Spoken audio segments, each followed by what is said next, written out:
Go, Ethan.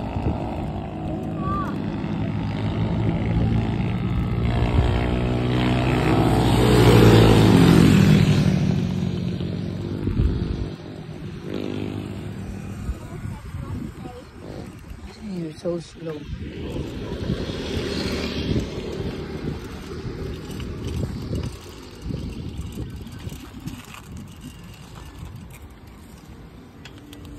What's the one of Abby's car? It's a small car, gray color. I cannot find it. Go with Ethan. Let's go to the yellow cab. Maybe Abby's there. Come on. Ethan, you have to bike straight.